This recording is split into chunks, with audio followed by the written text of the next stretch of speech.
My amplified unit, top of the morning, afternoon, evening, wherever you are in the world, salute. It is time to wake up, get up, and get amplified.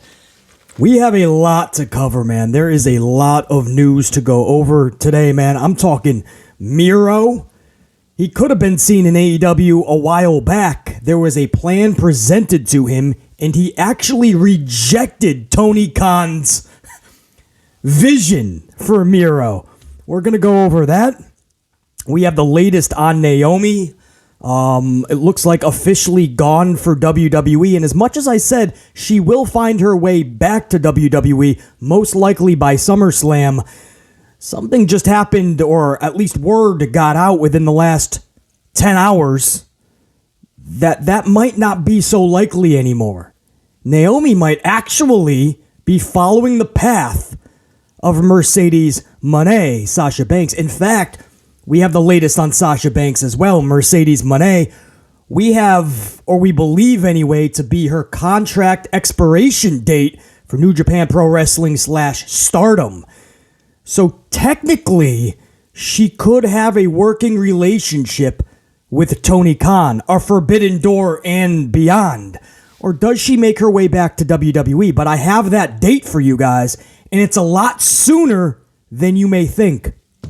Also, Ronda Rousey and Shayna Baszler. Word was, even though Lita and Becky Lynch are your tag team champions in WWE for the ladies, and even though they have a 6-woman tag already planned for WrestleMania, the original plan was to still have the tag title match with Ronda and Shayna. Well, there's been a plot twist.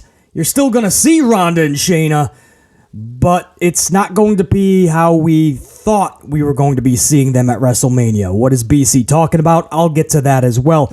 I told you, there's a lot to get to. And of course, the biggest news, the biggest topic is Phil Brooks, CM Punk. I did a live stream later last night, and it was supposed to just be going over a lot of amped up podcast topics that we covered this week. There's been so many podcasts that I've thrown out to you guys. I wanted to take a little bit of time to recap some of the top stories live with you guys. But about half an hour before I started setting up the thumbnail, the headline, getting everything ready, the wrestling world just kind of exploded with the CM Punk Instagram heard round the world, right? Even though it was quickly deleted, that ended up being the focus of that live stream. And I thank and appreciate everybody that tuned in live and the thousands that have caught that live stream since. Now, there has been a lot of development going forward. A lot of it speculation, a lot of it does carry weight. Like I got some factual information you might want to hear as to why CM Punk took that post down most likely. Then again, I'm hearing other people say it was never supposed to be up in the first place. BC will discuss everything, man. We have the latest, and when I say latest, I mean within the last 10 minutes, man. I'm trying to keep on top of this story for you guys because it's ever evolving. But BC does have the latest on the CM Punk AEW war at this point because it is going to turn into that, guys. It's going to turn pretty ugly. It's going to be legal, it looks like.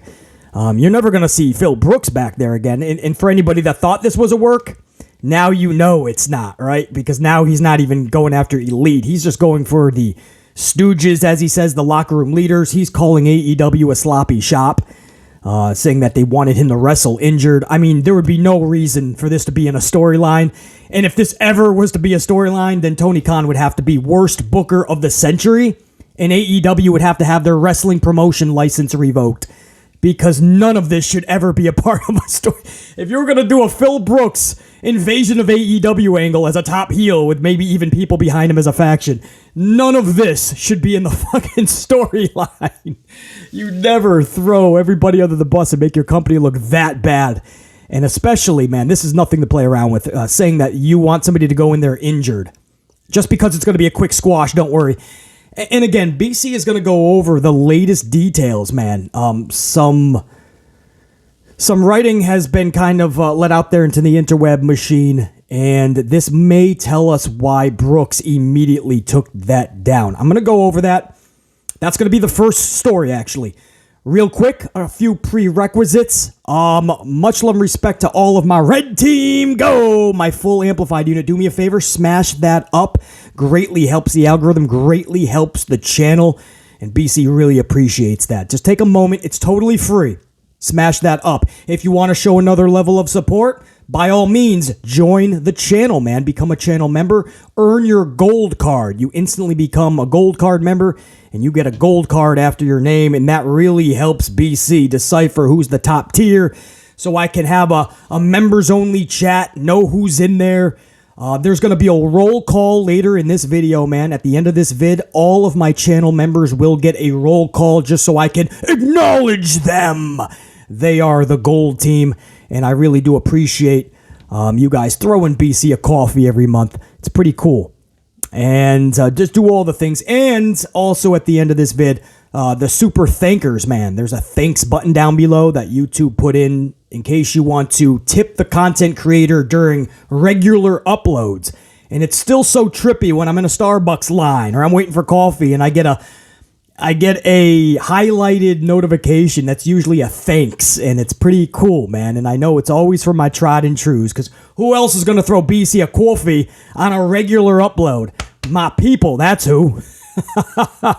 So I appreciate that. There was several within the last few videos that I did not get to yet, so I'm going to also give you guys a shout out, the thankers down below.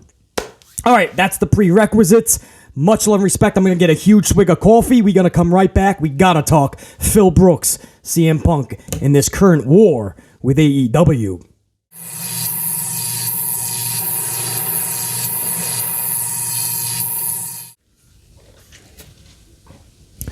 All right, guys. So, again, I want to start off with CM Punk because, again, last night I'm going live for a amped up podcast stream.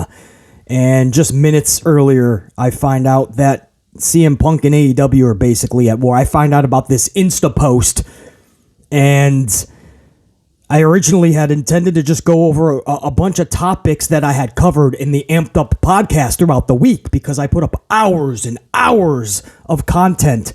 Lots of podcasts, lots of good info, AEW, NXT, WWE, we covered it all. And I just wanted to just do like a little bit of a recap live, see what everybody thought of them, open up discussion, and literally that stream, talk about a plot twist. That ended up becoming a whole different stream about Punk, and we're going to go over a lot of why that post may have been taken down. But for full transparency, I want to go over what Punk said, just in case people are waking up this morning, or this is the first you're hearing about it, or you haven't really had it, you haven't listened to anybody cover this yet, and BC's the first one. For full transparency, let me tell you what we're talking about. Now, people think this is in response to Dave Meltzer. Now, there's some quotes from Meltzer that people think this is directly a response to, but BC can tell you there's about 37 quotes from Meltzer that probably led to Phil Brooks finally saying enough. But this is what Brooks said in a post that was immediately deleted. And I quote from Phil Brooks just yesterday during the evening hours. Punk says this, sigh. So he starts off with sigh, like deep breath, right? I wasn't cleared to come back to wrestle yet.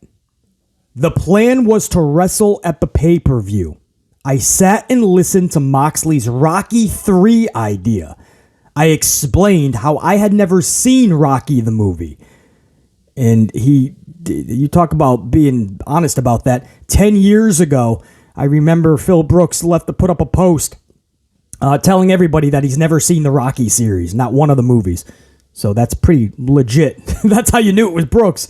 I sat and listened to Moxley's Rocky 3 idea. I explained how I'd never seen a Rocky movie. Oh, by the way, how have you never seen a Rocky movie? I have no idea. I mean, how do you not have your human card revoked? You gotta see Rocky, man. I think that's the biggest takeaway from this whole thing. Dude's never seen Rocky. But in all seriousness, man, this gets heated pretty quickly. He says, I explained how I never saw the Rocky movie. and I thought the idea sucked anyway. He said he thought Mox's idea sucked. He says, but if the boss wanted to do it, then whatever. He said he wouldn't lose to me. I never experienced someone refusing to lose to me. So he said Mox did not want to lose to him, refused. Punk was so taken back because he's never had somebody tell him, I don't want to lose to you. Punk goes on to say, I just laughed. I asked Tony if this was what he wanted. He said yes. He's the boss, so I said okay. But I just need to be cleared first. They kept saying it could just be a squash, so I don't need to be cleared. I scoffed at that. My health is more important. I'll never put a company above my health ever again. So what he's doing, obviously, we all know that's called a sloppy shop. He's saying that Tony wanted him to go in there, ring the bell, do a few things, right? Quick squash. Hopefully you won't get re-injured. And we could take the title. And he's saying, I scoffed at that. I'm never putting a company above my health. I'm not going to get in there for even one move if I'm not cleared. So he's calling AEW a slide. This is when it got really serious, man. Once he throws the company under the bus like that, advertisers could take notice, networks could take notice, people that would want to work with you possibly, that might affect that. That's what I mean. Anybody that still thinks this is a storyline, you guys are absolutely batshit bonkers, man. And if this is a part of a story, everybody should be fired immediately. This is horrendous. This is not how you go about business. You don't throw a company under the bus unless, he truly... If this is what happened, man, then Tony Khan's truly running that sloppy shop. Jeff Hardy bonked his head off of concrete. And instead of stopping the match when the dude was clearly gonzo at that point, they kept going with the match. Anyway, again, I repeat, they kept saying it could just be a squash, and I don't need to be cleared. I scoffed at that. My health is more important. I'll never put a company above my health ever again. He goes on to say Dave Meltzer is a liar for all of the reporting he's been doing about this. Obviously, Dave Meltzer, for full transparency, Dave Meltzer is good buddies with the Young Bucks, and anything that the Young Bucks need to be filtered through the dirt sheets, the Young Bucks go directly to Dave Meltzer, and that's why Meltzer and Brooks will never see eye to eye. So he says Dave Meltzer is a liar. Jericho is a liar and a stooge. So he went right for the locker room leader as well, which is now Chris Jericho. There's 3 locker room leaders. Bottom tier is Bryan Danielson. Mid tier is Mox. And the top tier locker room leader right now is Chris Jericho. He already absolutely annihilated Mox earlier in this post, saying his ideas sucked. He didn't want to job out to him. He didn't want to do the job. I've never had anybody ever do that before. And then he takes a shot at Chris Jericho and says not only is he a liar, he's a stooge. And of course, that's been one of the criticisms of Chris Jericho, working so closely with Tony Khan and being his right-hand man as of late. So CM Punk calls that out. And of course, they've never seen eye to eye. When Punk took off from WWE, Jericho tried to be the first interviewer for him on his Talk is Jericho podcast. Punk was like, we're not even buddies and you're really trying to get me on your show. And Punk didn't like that. And he made that known publicly. And ever since, Jericho and him had even more beef than they originally had in WWE. So there's history is what I'm saying, guys, with Jericho and Punk for sure. That was never going to work. And now that Jericho's the locker room leader, and Jericho made it known when he became the locker room leader. It's when the EVPs got suspended and Omega and Bucks were out. Cody was already in World Wrestling Entertainment at that point, and Jericho somehow got his way up to locker room leader status. Of course, that's why a lot do call him a stooge. But I guess he was next in command. The dude is a legend. He has a lot of knowledge. He can help out, but Punk and him were never going to see eye to eye, and it just intensified when Jericho said he's never coming back, or I'll make sure of it. He basically alluded to that and basically came right out and said that numerous times over the last several months. If it's up to Jericho, he's not coming back. If it's up to the Bucks, he's not coming back. So he says Meltzer is a liar, Jericho is a liar, and a stooge. There were plans, but plans always change. That's like a wink wink to Dave Meltzer, right? Plans always change, buddy. So don't believe everything you're hearing. There was so much to unpack in that post. I mean, that was a lengthy post, and he just took shot after shot, dropped bomb after bomb on All Elite Wrestling. From the locker room leaders, the top 2 tier of the 3, Jericho and Mox totally annihilated, took a shot right at Tony Khan and dropped a mega bomb on AEW, calling them a sloppy shop for all intents and purposes. You can't even... I mean, this is wild. And BC's coming across this right before we go live last night, so that's why that was a wild stream last night. I'm trying to find out all this info. People are telling me about Naomi, which we'll go over that later.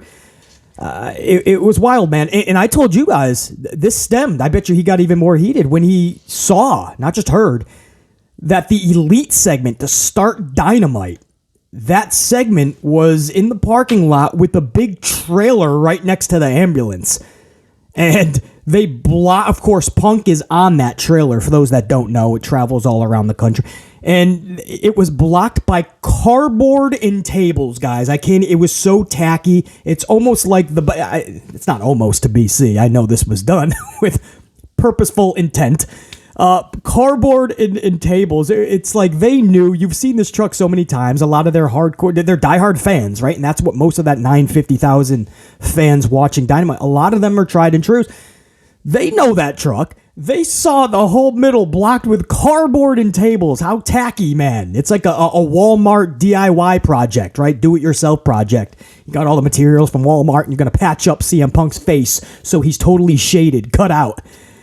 You could have moved for those that say you're not going to move a trailer for a segment, BC, are you kidding me? Back in the day, you would have monster truck segments in the parking lot. You would move everything. You would turn it into a monster rally jam. You ever see Monster Jam? They would turn the parking lots into Monster Jam, guys.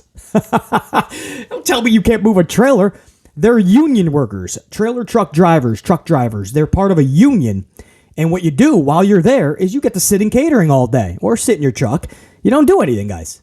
You bust your ass getting to the arena, loading up, all that. Trust me, you work hard. I have a lot of family that have been truck drivers for decades. It's a lot of work, a lot of traveling, a lot of time away from your family. Much love to the truck drivers. They're part of a union. They get taken care of, trust me. Most are part of a union anyway. Of course, you have truck drivers that are not. That's a segregated bunch. I also have family members that kind of do their own thing, rogue. But a lot of these are union drivers, and they just get to sit catering and wait until you got to upload, take off to the next town. So, of course, you can move a trailer, guys. It doesn't take that much. You got to let it rev up for a good hour would be nice. You got to let those beasts rev up and stay, just stay lit up for a while. You can't just, start that shit up and just put it in the drive. That's not how that works. With trailer trucks, but of course, my point is you can move that bitch. You could take the ambulance somewhere else, right? A little bit a ways up, a little past the truck. There's so many things you could have done. You're telling me you had to put cardboard and tables? They went out of their way to make it as tacky as possible. That you clearly covered up someone's face. Like nobody was going to notice, and it's right there, middle of frame. I just think this was the Elite taking another jab, and you guys don't even know. You don't even know because I don't cover AEW every week because they don't hit my rule on the channel is you have to at least hit 1 million in viewership so I can cover the show because then enough people will give a shit, right? We're a smaller channel in the community as it is, but I want to make it worth everybody's time and my own. So at least hit 1 million viewership. That's why we don't do NXT either. And if Raw isn't careful, I won't be doing Raw in the future if they keep going backwards. But if I could just tell you guys how many little jabs that you probably don't even notice by the Elite to CM Punk, you'd be flabbergasted, man. You'd be befuddled because every single time they're out there, there's a little nod, a little jab over to Punk. So I think this was just another one, and I think this was the final straw. You add in all the Meltzer stories, and Punk just fucking snapped for a second. Now, this is where it kicks into high gear, all right? So that's the statement. Now, what I would like to present to you guys is why it was deleted so quickly, because everybody says how truthful Punk is, and he's going to tell you how he feels, and that's what I love about him, right? That's what everybody says, and he's just dropping facts and truth, and he's not going to go back on that. But he did, instantly deleted that shit. Now, some people were saying, literally, this is what I hear from multiple people, a little bit closer to Punk's inner circle, said, They don't think that was meant to be public. They think that was supposed to be more private. Now, studying this a little more, there's a lot of words that were like misspelled or didn't go together, but you could still make it out. Punk usually, when he puts up a post, he's pretty smart about it, and he makes sure that, because he's the type of person, he's got that sarcastic humor, he'll call you out for grammar problems and issues. So it did look like he didn't put too much thought into it if it was supposed to be public. I would not be totally shocked if this is one of those social media blunders meant to be private for somebody, maybe like a Dax, so he could allude to something like that on his podcast or something. Oops, it accidentally went public onto a story.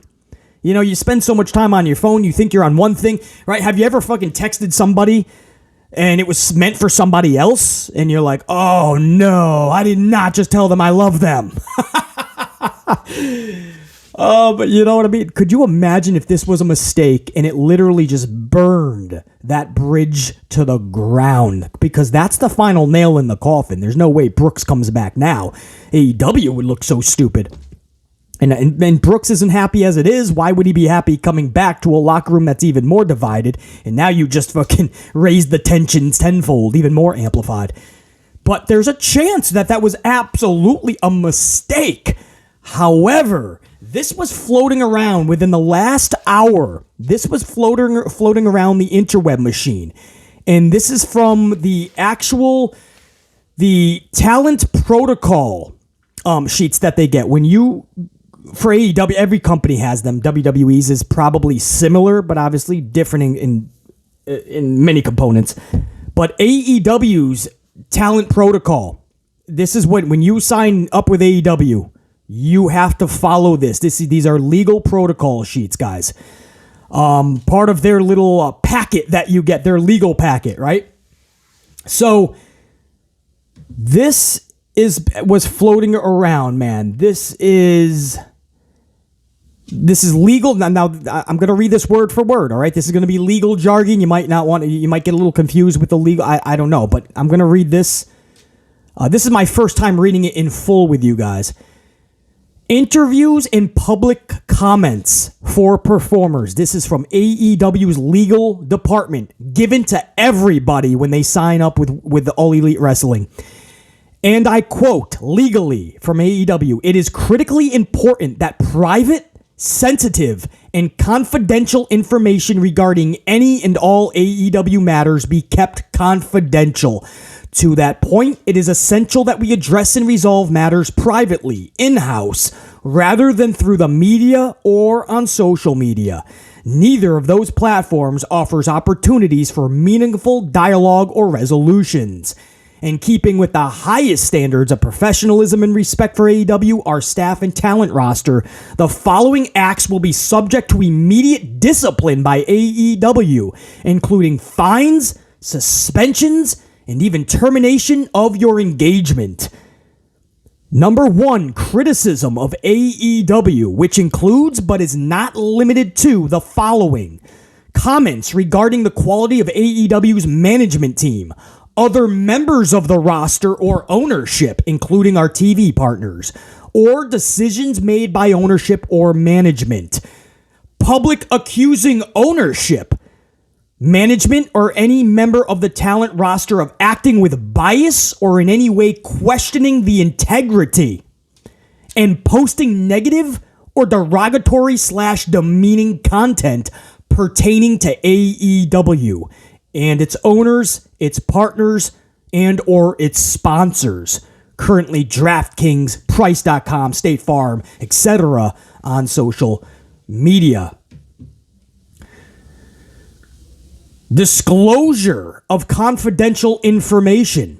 All conversations that are held back of house at AEW shows or scheduled events, in person or virtually, including talent meetings, are confidential and not to be discussed publicly.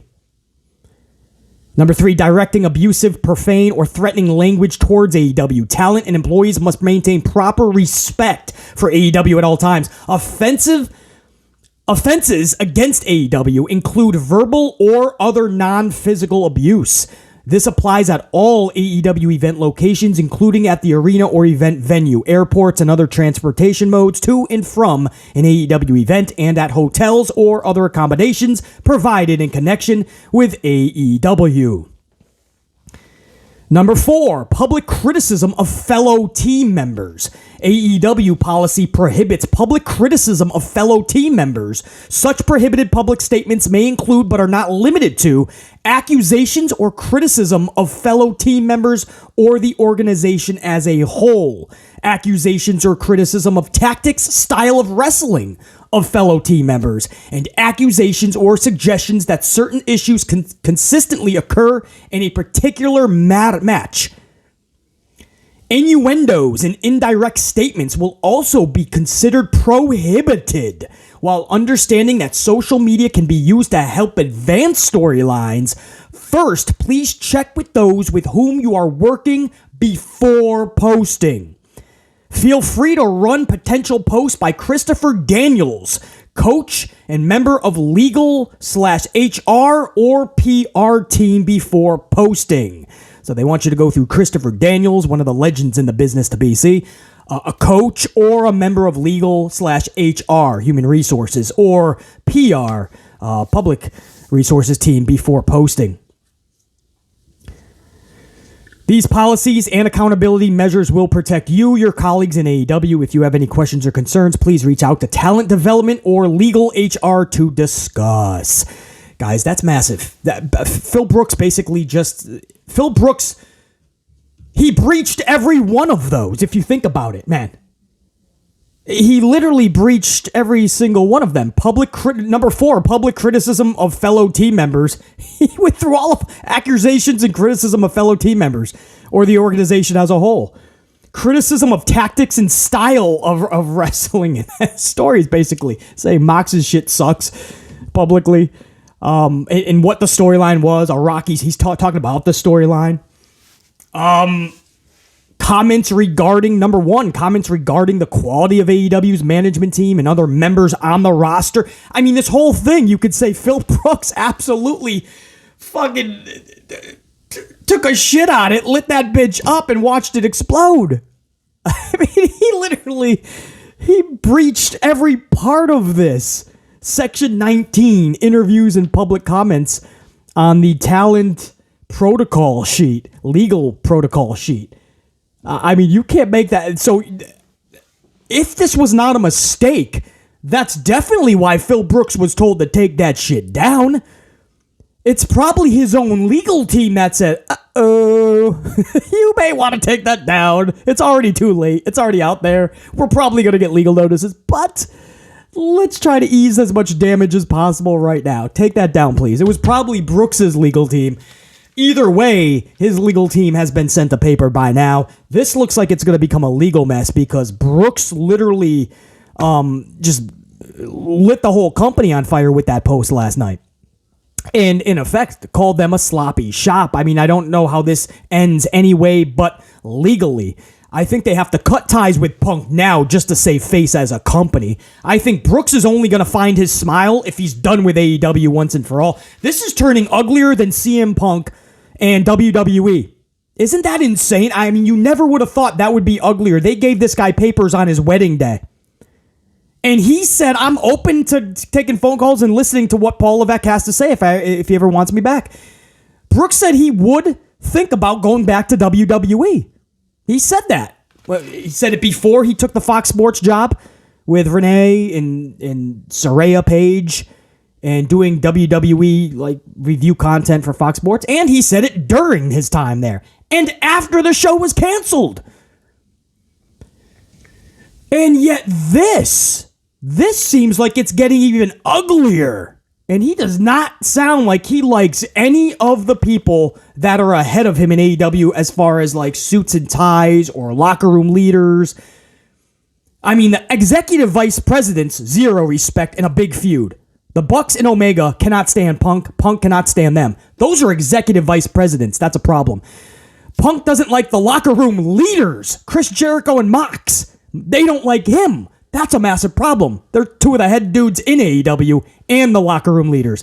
So you don't like the executive vice presidents, the locker room leaders, the boss. He just said, I scoffed at the boss for wanting me to do a squash match uncleared.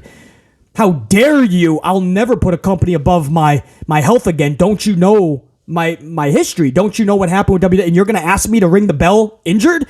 So he's throwing Tony. Obviously, there's friction there to the ninth degree. Amplified friction. The boss, the locker room leaders, the executive vice presidents. I mean, damn. And all you got is a few wrestlers that say, I don't mind Punk. He was nice to me, like Dax and a few others. Maybe Darby.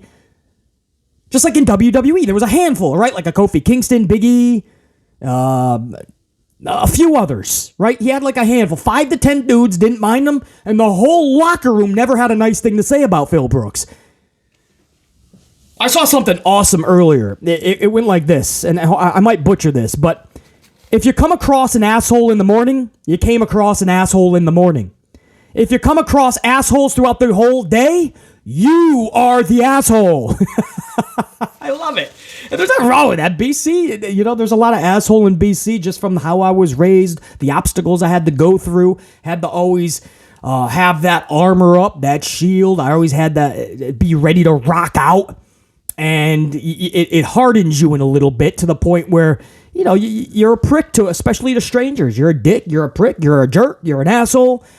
To a point, you know. Then you get to know people or whatever, and obviously you loosen up a little bit.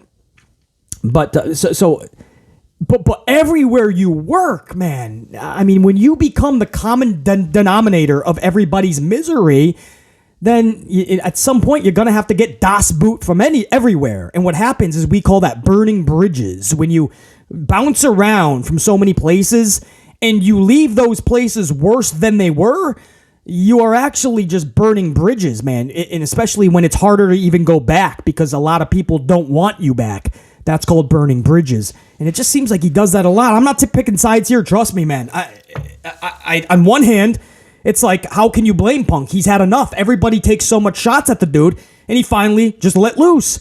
On the other hand, this should have from day one be handled differently from Phil Brooks.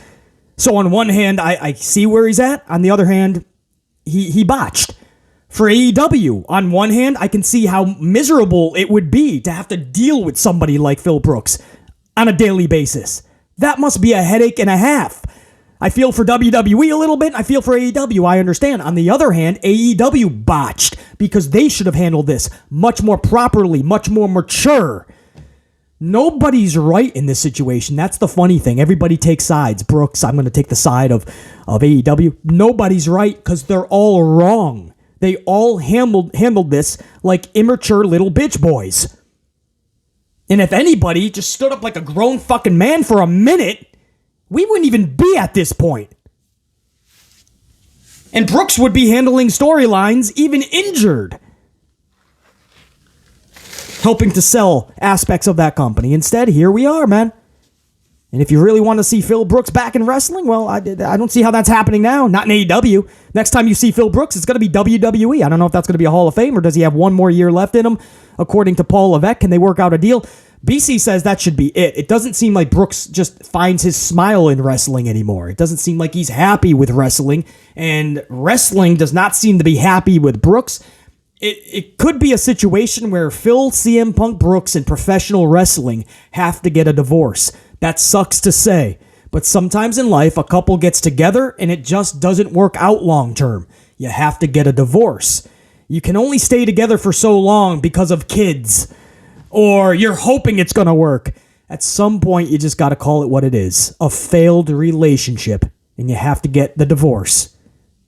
I don't see how Brooks is going to be happy anywhere going forward unless he truly changes his attitude for the better and stops being the common denominating asshole.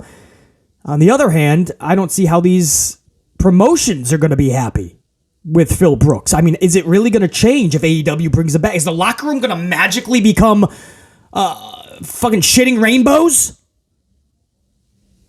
I mean, how much, even if everybody has a big meeting with I mean, isn't that awkward that this one guy caused that much toxicity into the fucking community, that much lethal poison in the locker room, and now we're going to all try to get along? That's awkward, man. A lot of those relationships are not going to be rectified. WWE, there's a chance. There's a big rotation that's new in there that were not there when Punk was there. H is in a different spot right now. So I think his communication would be different with Punk. I just don't think Punk should. I think he just needs to do what you love, right? Somebody said in last night's live stream, comic books, right? AJ Lee does a lot with that. AJ Mendez, Brooks. Do some comic, but try to get into some more acting. He did a movie. Let's let him do his thing, But I don't know if wrestling is it anymore. And even beyond wrestling, just legally, just going across some of this that again was on the interweb machine. He broke a lot of the protocol, guys, for the talent protocol legal sheets. He broke a lot of legalities, a lot of things in that post. He absolutely went against the legal commitment he signed when going to AEW. So legally, they could be presenting his lawyers with papers today. So we hope it all ends up not as ugly as we think it could. But this looks to be worse than WWE in CM. I almost forgot this, man. Damn, good thing I reminded myself. Chris Jericho, man, he took almost an immediate jab back on a social post. I think this was also the gram. And he put up it was like a GIF, whatever you call those, of Jeff Hardy, Matt Hardy. And he's doing the delete. And the caption underneath of this GIF just says, delete. And he says, delete. Obviously, that's a reference to two things. You could look at it, right? Delete as in, Punk knows he just got himself in a jam and he had to delete that shit. And two, you've just been deleted from this company once and for all. You could look at it either way or both, but Chris Jericho put that shit up, bro. Damn! Savage how big this war is between these people, dude. This is fun. That's what I mean. This is getting worse than the WWE Brooks war, man. Chris Jericho going savage right back, and that's the latest thing he said. Tony Khan has not made a statement at all since yesterday. Just retweeting things from Wednesday night, thanking fans for Dynamite viewership. Not the total, like after the show. He doesn't thank you after the next day when the ratings come out. He doesn't thank his fans unless they hit 1 million, I've noticed. But he'll thank you the right after the show. And then he hopes for the best. Tony Khan's funny, man. But that's the latest, man, on Brooks. I'm going to wrap that up with a bow right now, put the cherry on top. That is a situation it's amazing what 24 hours could do, because the day before, you just heard weird stories that Punk wants to come back. And Meltzer was one of the people pushing that story. It's almost like the Bucks fed that to Meltzer, and they're trying to come up with some narrative as to make him not come back. Like let's get public opinion against this motherfucker. Something. It was weird, right? Meltzer's really pushing that he wants to come out. Like Phil Brooks is just going to let that out. And then that night on Dynamite is when Brooks's face was totally shaded out, fucking cardboarded out during the Elite segment at the start of the show. Just looks so like it was an Easter egg, like purposely done to be seen. And then we find out the next day how Brooks is actually feeling, and he let it all out, bro, for at least a few minutes before legal came in and said, get that shit down. Or again, as we started this whole thing, was it a mistake? It was never supposed to be public, in which case he's still in some legal shit, because accident or not, that shit got out there. Salute, man, to everybody involved. It's a shitty situation, especially if you're a Brooks fan or just an AEW fan in general. Your company came off a pretty decent... the middle of the show was rough, but there was a lot of good on Wednesday that you could look to the future and say, hey, it's got a pulse. And then all of a sudden it's tarnished. It's tarnished because the world is now talking about this and not Dynamite. The world is talking about AEW being a sloppy shop and making wrestlers work injured. And it was like All Out, man. All Out was so good. And MJF, his big moment, and there was so much good to come out of that. And what was everybody talking about the next morning? The Brawl Out media scrum. It's almost like Brooks is the common denominator. Every time AEW has a good night or something good, it looks like they've got a good trajectory, and Brooks comes in and says, not so fast. Finish them! All right, guys, I got more stories to go to, and that took a while, but it's a wild situation. There's a lot to talk about with this shit. So I'll kind of go rapid fire with these topics, man. Let's start with Sasha Banks and Naomi, actually. Let's start with Mercedes Moné. Her contract. You ready for this? Man. I did not think that... Oh, let me get one more, man. Just Dunkin' extra, bro. It's too good. Keeps BC amped. I did not expect this contract to be that short. New Japan Stardom's contract with Mercedes Moné, Sasha Banks, ends April 23rd, we're hearing. We heard first that it was that week, and now I think maybe it was Sean Ross that came with the exact 23rd date. Sounds about right, because we were hearing about 6 hours earlier that it was that week. And BC was like, what the seriously? And then when I heard the actual, an actual date, I'm like, well, this seems to be pretty legit. Now, if that happens, guys, when is Forbidden Door? Let me get an exact date, if you don't mind. Give me 1 second. Forbidden Door 2, I should say. Already was a Forbidden Door. No, I got it. Just got to check the date, because that would open the door for her to go. March 15th, second for AEW was scheduled to be held on June 24th? Forbidden Door on June 24th, right? So June is AEW's Forbidden Door, I believe. I'm getting conflicting freaking reports here, but we'll say June. Guys, that's too full. I mean, April 23rd, May, June, boom. Okay, so Mercedes said she's open to the idea of going to AEW for Forbidden Door. She's just waiting for a call and talk shop, talk business. And then Tony Khan responded and said, well, that just made Forbidden Door interesting, didn't it? So there's a massive chance that she's showing up. And if that happens, like I said in yesterday's live stream, you gotta believe Paul Triple H Levesque is gonna be pissed. I don't think he's upset about New Japan and all that. He knows Mercedes' desires, and he understands, and probably gave her his blessing. But she knows, he knows, we all know. If she steps foot in AEW, even if it's for a Forbidden Door event, that's going to piss off Papa H. But if anything fulfills that need to wrestle in anything other than WWE, it would be something like Forbidden Door if you're Mercedes, right?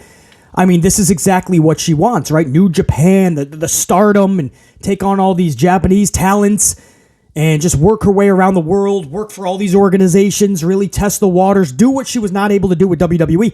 What better time than knocking off two birds with one stone, AEW and a New Japan / Stardom mix? I mean, it would be massive. So she could absolutely do that. Or could you imagine this? April 23rd, contract up, World Wrestling Entertainment for Money in the Bank. Or by SummerSlam, basically, right? May, June. I think SummerSlam is July again. So weird. SummerSlam has been moving up every year. It used to be end of August. Somehow it was in July last year. But that's just a few months. I mean, you could see Mercedes Moné as Sasha Banks in 2 months. 2 months, man. So that's a conundrum. Is it AEW? Is it WWE? Does she just continue to kind of work the circuit for the rest of the year? But that's a big decision because of what it means for that moment, Forbidden Door, and beyond. What it means for the future of a WWE return, or future work with AEW. Could you imagine, man? Wow, that date just became huge. End of April, man. We'll be on the lookout. Mercedes Moné. You ever heard her theme music? That's the theme. Anyway, Naomi. While I was live last night, my unit broke to me that Naomi pretty much confirmed finally that her contract with WWE is up. She's no longer with them, I should say. I don't know if the contract was ever up. I mean, they left because they were lied to by Vince McMahon too many times. If you were Sasha Banks, you were lied to 1,000,000 times. And they had enough and they walked out, and I commend them for that, not condemn them for that. I'm so proud of them. Stand up for yourselves. And if you're Sasha, man, how many times can you get lied to before you finally say, I'm out of here, bro? I'm out. You would do that at your job. I don't care if you're flipping burgers, you're stocking shelves, you're selling cars, you're at a Fortune 500 company with investments. I don't care what your job is. If somebody above you is lying to you constantly and you're not getting what you have earned, not deserved, earned, then you're going to walk the fuck out, and you know you would. It's a shame that they were like made out to be like they were made out to look like they were like selfish, going into business for themselves. No, it wasn't that at all. Anyway, now last night you guys told me, and I had to like confirm this while I was live on the air. But Naomi responded to a fan that says, "Girl, are you even with WWE?" And Trinity, Naomi, responded with, "Nah, fam." No. So she said straight out, "Nope, I'm not even with WWE." Now, BC said live, I still expect her to be in WWE, most likely by SummerSlam. That's still her home. I don't see her following the same trajectory as Sasha Banks, Mercedes Moné. And her husband's there, right? You got Jimmy Uso right there, man. The bloodline. I don't see her really staying away that long or going to like an AEW or things like that, but not so fast. The latest word around the campfire, and BC has confirmed this, is that she's filing for the trademarks of Trinity Star. Trinity Star. S-T-A-R-R. 2 R's, guys. Reminds me of like Ruby Riott. Didn't they add like a second T? Anyway, Trinity Star, and it's under, right? When you trademark, you got to file under what category? It's under wrestling and merchandising. Hats, hoodies, shirts, things like that. And it's under the wrestling/entertainment protocol. This looks to me like she is kind of going the same way as Mercedes Moné, Sasha Banks. Does that journey that she's on, that path, does it come full circle back to World Wrestling Entertainment? Or are you going to be seeing Britt Baker versus Naomi this summer? Are you going to be seeing Jamie Hayter versus Naomi? Because that piques BC's interest. I don't know. The best to Mercedes Moné and Naomi. Trinity Fatu. The best to them. Always been in their corner. Always will be. So proud of them. And we'll watch their journey, man, closely with a keen eye. Salute to them. Moving on, I want to go over Miro. Miro, it is being told now. I mean, there were so many conflicting reports for months, right? Miro is injured. That's why he's home for so long. Miro is filming. That's why he's home for... Miro is doing voiceovers. And then Miro's just like comes out 3 separate times and says, "No, they're just not calling me to come back to work." I'm waiting. I'm good. I'm cleared, bro. Playing video games and shit at home. There were so many reports. And then we finally we learned the truth. No, he's literally just waiting. He's waiting. And now a big piece of information comes out. The latest word is that Miro was offered something months ago. We're talking like back September, October. I'll recheck the dating, but months ago, he was offered a Battle Royal appearance where he was going to be one of the last 2 participants with Hangman Page. He would get defeated, thrown over the top, but only to Hangman, who would be the last sole survivor in the match. And Miro said, ain't happening. Old Stone Cold, what?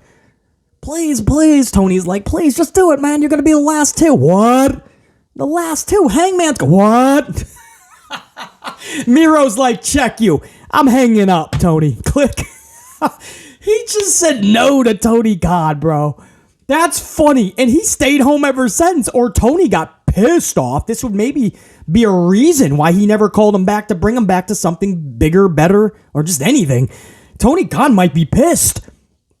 Miro said, no, I don't want to do that. So Tony's like, well, fuck you. You stay home. You be on the island of irrelevancy. Too funny. So now we're hearing that he's just been chilling and doing voiceover work and like chilling in his home country with Lana, CJ Perry. Hey, man, if you got a wifey like that, you don't need to go back to work, man. As long as you got your financials in order and you got a girl like that, bro, you are good. Play your video games, do your voiceover, and live life masterfully. Because in life, if you got somebody like Lana and you got a fat ass contract and you ain't even got to work, bro, you in life are winning. Fucking winning.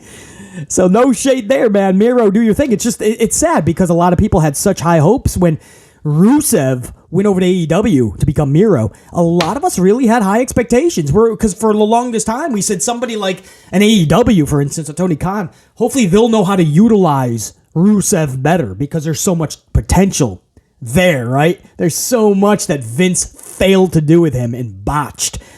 And he's been even worse in AEW. I don't understand how that could be. Up until recently, Aleister Black, Malachi was the same way. A little bit more of an uptick in this trios division with the titles and all that. A little bit better, right? And then there's still... Malachi will have like a good week, or House of Black will have a good week, and then they're just off TV for 2 or 3 weeks in a row, and they lose their momentum. And then they come back and people go, oh yeah, they are good. So even Malachi, it's weird, man. He should have been so much more too in both organizations. So I think that's what sucks. If you're Miro, you're living the life. The hot wife, the badass contract, you ain't got to work, you get to play video game. I get it. For fans, it sucks. He could have been and should have been a lot more in AEW. And I think at this point, they're just going to play a game of he'll probably come back, do a few storylines, and just kind of run out the contract, or maybe they'll let him out of the contract, or maybe try to get him out of the contract, because I don't think AEW sees anything. I don't think Tony wants to do anything with Miro. Let's put it that way. So I don't know if this contract runs the whole 3 years. If you're a Miro, you're probably hoping it does. You probably don't give a fuck. But that's the latest. He did reject Tony Khan, and Tony probably put him in banishment mode, right? Then you shall be punished until I call you. Until you get a email from legal. Until we tell you to come to work. Damn it, you're fired. You're punished. All of a sudden, Tony Khan turned into Vince McMahon. Damn it, where's my idiotic daughter and my doofus son-in-law? And while we're at it, where is Shane? Has anybody seen Shane for the last 10 years? Is he still my son? I don't know, bro. It's been a long podcast. And lastly, guys, let's go over Ronda Rousey, Shayna Baszler. We heard for the longest time they're still going to go for tag team titles. Ronda has a bit of an arm injury, but they're still going to go for tag titles. And then they put the titles onto Lita and Becky Lynch, and we're like, well, wait a second. Lita doesn't wrestle that much. You're going to make her do double duty? Roman's got 2 titles. You're not going to make him work night 1 and night 2. Cody Rhodes 1 night. Another opponent another. But it's going to be Lita that works 2 nights? I'm down for it. I just hope she's up for it. And it looked like she was going to do the 6-woman tag, which would make Lita do less work, obviously, and Trish wouldn't have to do too much because she can lean on Becky Lynch like Lita against Damage Control at WrestleMania. And then on night 2, you're going to have the tag title match, Lita and Becky versus Ronda and Shayna. But obviously, either they didn't know where or how to get to that point, or Ronda's injury was a little bit more severe and they didn't want to do the title match because that would be more of a focal point. So what they did, plot twist, now we are hearing that Ronda and Shayna are actually going to be in the 8-woman tag match. The women's spotlight match, or whatever they're calling that stupid 4-way tag match. There's one for the men and there's going to be one for the females. Currently, I believe Liv Morgan and Raquel Rodriguez have already qualified. So now you're going to... Don't be shocked, right? This is just what we're hearing. BC caught wind of this 10 minutes ago. 10 minutes before I started recording this podcast. So I still have to receive confirmation, but don't be shocked if Ronda and Shayna are still going to be a part of Mania and a part of this 8-woman tag match. It looks like they still want them to be, and they're just going to swerve up the plans. You're not going to see Lita and Becky pull double duty, which is what we have thought for the longest. How about that? All right? How's that, man? How's that for a podcast? And I'm not going anywhere. I'm going to stick around for a few more minutes, too, because I got a lot of thank yous and shout-outs and appreciations to my unit to give out. But that is all the stories that I got for you guys.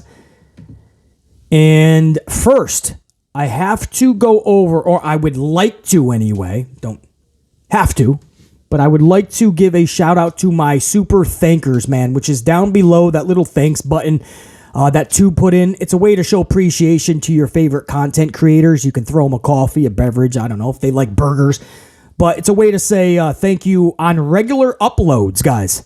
not just like live streams. So with that, I would like to, if you don't mind, I would have to go back too because I missed several. But Dave Mealy, man, with a 5-spot coffee on the super thanks is appreciate you big time, man. Dave said, gotta throw you some coffee, bro. I'm not trying to be egotistical, but the fact that you mentioned me in the beginning of this vid, this was a few vids ago, makes me appreciate you and the AMP unit even more. Much love to you and the AMP unit family. Red and gold team. Go! Dave, I appreciate the coffee, man, even on a regular podcast upload. Not even live. Dave, of course, man, not every time can I see who was there or not because I am cutting the show, but I try to look at the chat a lot while I'm live to see, because it's conversational. That's what I love about the streams, man. Get you guys into the conversation. And I had noticed on one of those streams right before that vid that, Dave, you and several others, man, haven't seen in a minute. So, Dave, no question, man. You've been such a tried and true to the channel. Lots of coffees you've thrown at the channel, too, man. Huge support. So, Dave, appreciate you, brother. Also, there was a few other super thinkers as well. There was Dwayne Kearns, who just literally threw BC a coffee, says, thanks. Dwayne, I got to thank you, bro. Appreciate you, man. Also, Taryn Dawn, 5-spot coffee, says, BC, what do you think about Alexa Bliss being on The Masked Singer last night? I didn't catch it, but I heard all about it, saw some screen stills. She looked like she had the time of her life. She was talking about it a little bit on her social and really seemed like she loved it. So I'm just happy that she's doing good, after that C scare. And it ended up being good. And then she had that debut and a lot of people talking about her in a positive way. I think it helps out, not being where she wants to be in WWE. And that really dragged her down for the last several months, you can tell. So I just think that's awesome. So Taryn Dawn, I didn't see it, but I'm so happy that she's getting these opportunities when WWE is giving her nothing. So, but I heard it was good though. Also, Jimmy Fingers 19, 5-spot coffee, says, BC, you sum it all up in just a simple sentence in this vid. This was just yesterday's podcast. Road to Mania just got rocky was my thumbnail headline. And Jimmy Fingers 19 says, BC, you sum it all up in a simple sentence here. Pro wrestling as we know it is not and never was about in-ring talent being the top priority. It's entertainment. Not only are storylines far and few in between, but the ratio of talent that does not connect with a general viewer and captivate you far outweighs those who do. Tony Khan just does not get the concept. AEW started off so good, but it is now unwatchable. It does nothing but present itself as nothing other than an indie promotion with a budget. All it does is come across as a show with veteran trainers mixed in trying to get these boring, unheard of in-ring talents to get over. Where is Mark Briscoe? Talk about boiling water. He could have been one of, if not the top babyface in that company heading towards Double or Nothing. File him under Miro, Lance Archer, Andrade, etc. So Jimmy Fingers 19 with a lot to say there. One of my tried and trues. Always enjoy Jimmy Fingers 19 on the live streams. And it was really cool to see that highlighted comment while I was in line at Starbucks, man. And there's Jimmy Fingers 19 showing some love. I agree with everything you said because I covered it all so many times, and I probably will cover it a lot more. You got to be careful about how you set things up. It's okay to have those matches once in a while. I enjoyed Vikingo versus Kenny Omega. I love seeing Kenny Omega by himself. There's a spectacle there. I like Omega, and I don't like to see him in tag teams. I don't care if it's with Hangman Page or trios. I don't care if it's with the Bucks. Kenny Omega by himself is a fucking superstar. Vikingo, didn't know a lot about him. I knew he was a flippity-dippity dive guy, but to the next level, and I just thought him and Omega will have a fun match. We'll be entertained, and that's what I think most of us were. Now, Tony Khan is already talking about Commander versus Vikingo at Supercard. So, see, this is what I don't want to do. I don't want to play this game where now we're going to start setting up every Vikingo match, and it's going to be the biggest thing since Sliced Bread or BC's channel on this platform, right? This is going to be the biggest fucking thing. Vikingo versus Commander. Vikingo versus Rey Fenix. Vikingo versus Sammy Guevara. Vikingo versus Penta. Vikingo versus Cartwheel Carlson. Because you know how Cartwheel Carlson just puts on bangers and clangers. and 10-star classics. I don't want to play this game. If Vikingo can cut good promos, right? Work the mic good. Great would be even more exceptional, but at least good promos. If he can carry storylines on his back, then I'm going to enjoy his matches going forward because there'll be a reason to care. But if we're just going to watch Vikingo moves every match, right? Because it's going to be the same moves, right? You saw it with Ricochet and so many others. They make you go, wow, but it's the same shit. I mean, you could do a 619 from Rey Mysterio, and it's going to make people go, yeah, way more after a while. The 619 has stood the test of time. There's only so many 630 planches you're going to do before we finally go, all right, it's basically like a suicide dive or a moonsault. We saw it with Ricochet. Nobody gives a shit anymore. So it's got to be more than just the moves. I enjoyed that on Wednesday night, and now here we go, right? Tony Khan cannot get enough of it. Now he's just going to start making everything's going to be a dream match. Penta versus Vikingo, a dream match. Everybody's already busting a load over Commander and Vikingo because they're going to do spots. We got to be careful with that, man. You saw what made wrestling buzz more than anything in the last 10 years. It was just recently. The Bloodline storyline with Sami Zayn. And even Cody Rhodes' promos with Paul Heyman and just recently Roman. This is what makes the wrestling world buzz more than anything. Storylines with people that we can actually care about because there's an interest, a deeper layer of intrigue. Before you even know it, the remote control is out of your hand. You didn't even realize it. Before you even know it, you're at the edge of your seat and you didn't even realize your body moving forward. That's captivation. And it's gonna take a lot more than just moves. Anyway, Jimmy Fingers 19, you had a lot to say, and BC had a lot to rebuttal that with. In full agreement, of course. Jimmy Fingers 19, you absolutely rock, man. Appreciate it. That was it for recent thanks as I believe. If there was more past 5 vids, man, I will try to go back and check them out. I know it's been a while since I gave a big thank you to my super thankers, man. I try to put that in a separate category and give you guys a thanks when I do roll call. I just haven't done a roll call in a minute. So that's how we're going to end the podcast. We're going to do an old-fashioned roll call of my gold card members, my channel members. A way for BC to say thank you on another level, man. Acknowledge my gold team. And this is up to date. The one cool thing that Tube does, man, they do a lot wrong, but it's cool. Every hour they update this, so I know my fresh list of channel members. So sometimes people can't be a channel member every month, and every hour, if they can't be or if they had to cancel or anything, Tube takes them right off the list. So the list that I'm about to acknowledge right now, this is the up-to-date list, man, as of literally this hour. So these are the channel members as of right now, real time.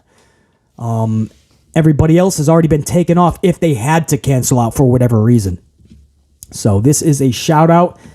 Long overdue, man. And these are the unit members that, and hopefully soon we can schedule one of these when I do a live stream channel members only. These are all my unit that's going to be rocking out in conversation. Starting with, of course, my right-hand man on the channel, JR9 Gaming.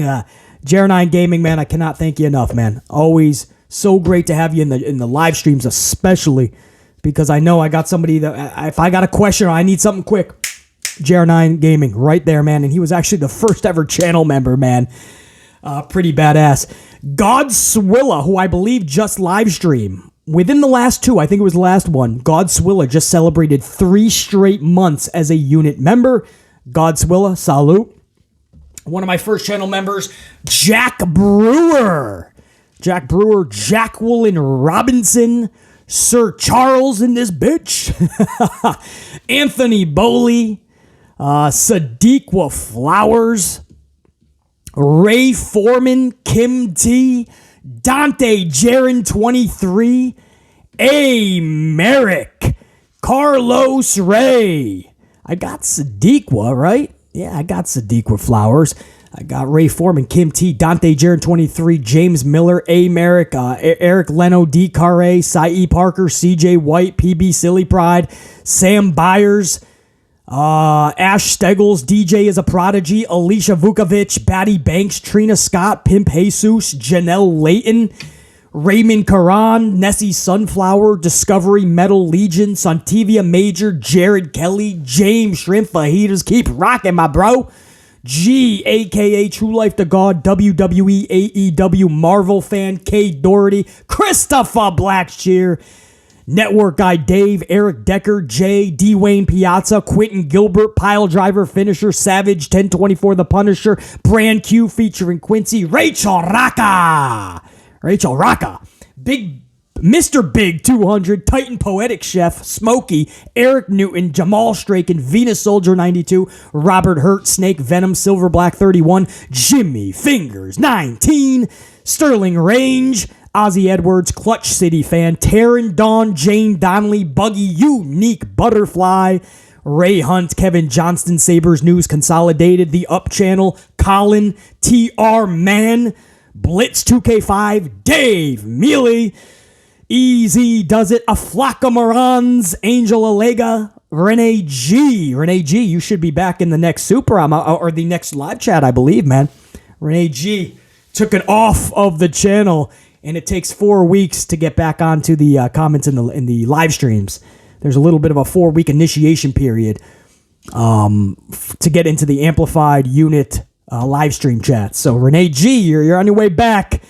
Much love and respect, Renee G. Big Nang, Hot Topics, Jason Martinez, Richard Rodriguez, Ron C23, Mardo May, Kevin MD, Ty Drew, Richard Wade, Neon Firefly, Thurston Pachalek, Chaos CAK, Redhead Kingpin, Carlton Bartley, John Gray, Cosmic Fool, Ryan Matina, Nah, I'm Good, Jimmy J 145, Reese, Moné, D Stands Alone, Brian Robinson, Dino, Winbrook 11, DC Lanier, Ash Sims. Ash Sims was actually one of the first unit members to become gold, earn his gold card, and then he got taken off, and he just came back as a gold card member, man. Once you go gold, you don't go back on the channel memberships. Ash Sims, so good to have you back. Daniel Pinson, AWS Promotion, Soldierman 1984, Jay Khan, Lee Laws, Muhammad Isa,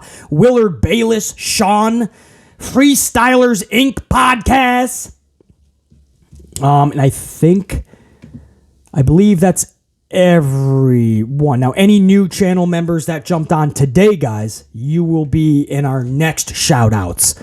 I assure you of that. Again, this is updated every hour, so whenever BC is about to do a shout-out acknowledgement, it's up to date. So any new channel members, any new gold card members, you'll be in the next batch of shout-outs.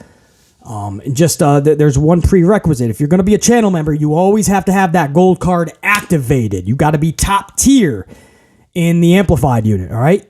Because now it's not just red team, go, my entire unit. You are now a notch above. You got to literally be the front lines, man. So always have those gold cards activated. Guys, much love and respect to every single one of you guys. What a week of podcasts. We're not even done. We got the SmackDown review coming up within the next 24 hours. Any late breaking news in the wrestling world heading into WrestleMania. Within the next 24 hours, be on the lookout. A huge podcast to end the week the right way. Until then, BC saying, check you. Top guy, I'm out. Think, be, live, amped always. Salute.